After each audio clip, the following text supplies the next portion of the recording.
In this podcast, I will consider the topic how to institute a suit.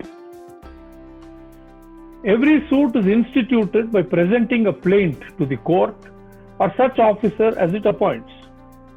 The word suit ordinarily means and must be taken to mean a civil proceeding instituted by the presentation of a plaint. The Code of Civil Procedure envisages two stages: the presentation of the plaint and admission of the plaint.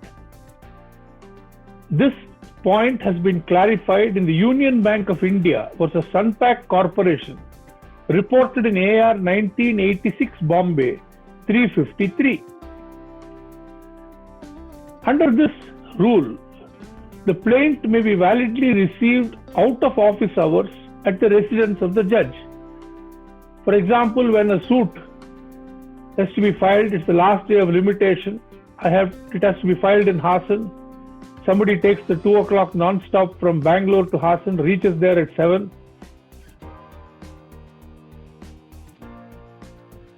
The presentation of a plaint without proper verification and signing of the pleadings is merely a mistake and can be rectified subsequently. This proposition of law has been settled in Balamukund Pandit Gupta versus Mathura, reported in AR 2002 Allahabad 363. A defect as to presentation of a plaint is technical and does not affect the jurisdiction of the court. Umar Ju versus Khalik, reported in AR 1972 Jammu and Kashmir at page 1, is a full bench judgment of that court. In Order 4, Rule 1, by amendment with effect from 1/7/2002, there is a requirement to file the plaint in duplicate. Rule 3 was inserted with effect from 1/7/2002 and provides that the plaint shall not be deemed to be duly instituted unless it complies with Rules 1 and 2.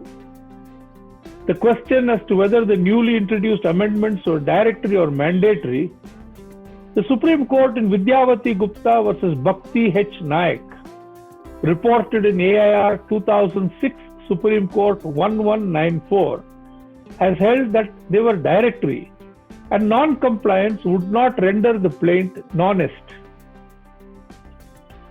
However, presentation of a plaint in a court not competent to try the suit is not institution of the suit, as held by the Kerala High Court and reported in AIR 1982, Notes on Cases at page 61, Kerala. There is no rule that a person named as a co-plaintiff is not to be treated as a plaintiff unless he signs and verifies the plaint. Hence, a suit instituted by a plaintiff describing himself as a minor, though he was a major on the date of institution of suit, such suit cannot be regarded as a suit to which the alleged minor was not a party. This position of law was rendered by the Patna High Court in AR 1951 Patna 323. A suit in forma pauperis is deemed to be instituted on date of presentation of the application for permission to sue as an indigent person.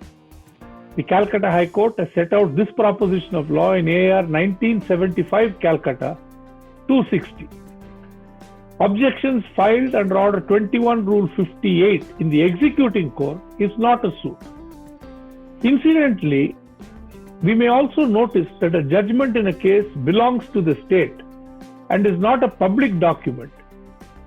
Is a public document and cannot be treated as a document over which copyright can be claimed by anybody. Therefore, you and I can reproduce portions of the judgment without fear of copyright violation. This proposition of law was laid down by the Kerala High Court in InfoSeek Solutions versus Kerala Law Times, reported in AR 2007 Kerala at page 1.